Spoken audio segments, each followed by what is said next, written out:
Hooray! I passed exam with flying colors. ये flying colors क्या होता है? मैंने एग्जाम उड़ते रंगों के साथ पास कर ली? No, no, no. Here I have made use of idiom. Yes, I passed exam with flying colors का मतलब होता है I passed exam with distinction. Here I have made use of an idiom. Yes, friends, idioms are one of the beautiful expressions to add charm to your language.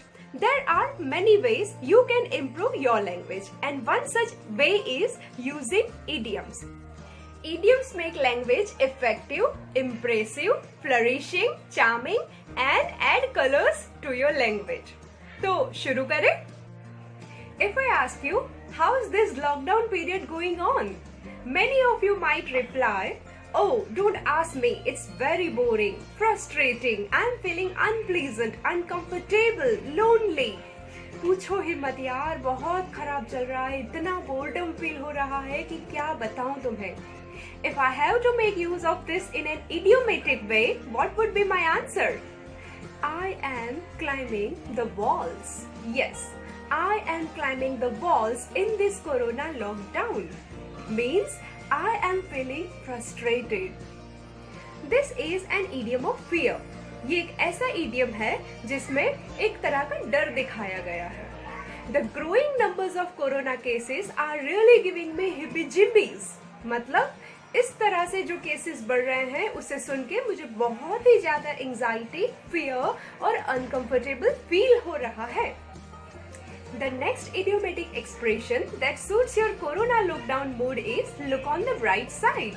Yes, look on the bright side means thinking about the advantages even in a difficult or bad situation. For example, I know it's not an ideal situation to sit at home in this lockdown period, but looking on the brighter side, you get to spend lots of time with your family. यानी कि खराब situation में भी उसके फायदे ढूंढना. अरे ये काम तो मैं चुटकी बजा के कर सकता हूँ, ये तो मेरे लिए बहुत आसान है. Yes, this work is a piece of cake for me. A piece of cake means बहुत ही आसान, बहुत ही simple. For example, solving maths is a piece of cake for him. Next one is the cream of the crop, यानी कि सबसे best, सबसे अच्छा. This employee is the cream of the crop of the company. तुम कितने दिनों से ये सीक्रेट मुझसे छुपा रही हो? Will you please be kind enough to spill the beans now? Yes, spill the beans. Spill the beans यानी किसी सीक्रेट बात को रिवील करना. हमने हिंदी में बहुत बार सुना है कि ये तो मेरी आंखों का तारा है. इसे इंग्लिश में क्या कहेंगे? He is an apple of my eye. An apple of one's eye means someone who is very important for me. An apple of one's eye. You are an apple of my eye. I'm sure ये वाला तो सबको पता है. अरे यार, तुम्हारी तो चांदी ही चांदी है, तुम्हारे तो मजे ही मजे हैं, तुम तो पैदा ही चांदी के चम्मच के साथ हुए हो. You are born with a silver spoon in your mouth. You are born with a silver spoon in your mouth. You are lucky. One more idiom is a bigger fish to fry.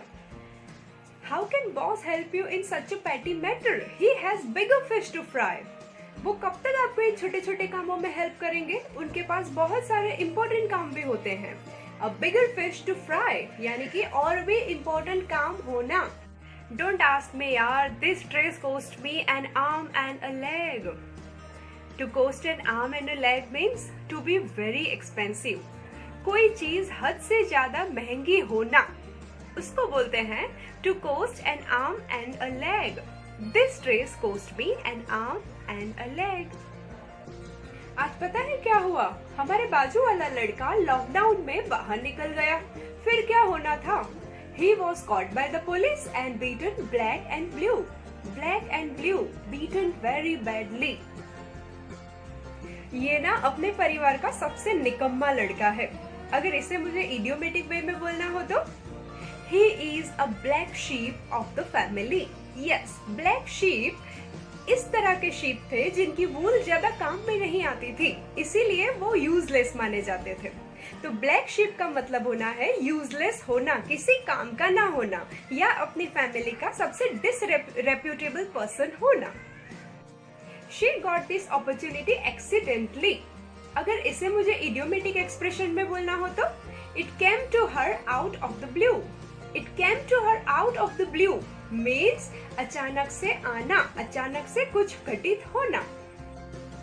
Are you distrusting this man who is extremely fair and honest? You know this man is whiter than white. ये बहुत ही ज्यादा खुददार और honest आदमी है.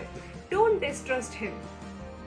ये हमारी company के एक ऐसे एम्प्लॉय हैं जो काम पहले करते हैं और उसकी चर्चा, उसकी एडवर्टाइजिंग बाद में करते हैं. He is a man of action in our company. If you don't have any better solution for the problem, please don't speak up. Keep your mouth shut. अगर तुम्हारे पास इस प्रॉब्लम को हल करने का कोई तरीका नहीं है तो कुछ मत बोलो. प्रॉब्लम को और ज्यादा कॉम्प्लिकेट मत बनाओ, और ज्यादा उसे मत उलझाओ. Please don't add fuel to the fire. Please don't add fuel to the fire का मतलब होता है किसी प्रॉब्लम को और ज्यादा मत उलझाना. Although he sounds rude and unpleasant, but he is always truthful because he calls a spade a spade. जो चीज जैसी हो उसे वैसे ही अभिव्यक्त करना. To call a spade a spade. So these were just few suggestions to encourage you to learn more and more idioms in English language and thereby improve your language. I am sure you are going to search more and more idioms in dictionaries, in applications and make your language a little bit better one. And on this note, let's call it a day. And that is also an idiom. Thank you very much.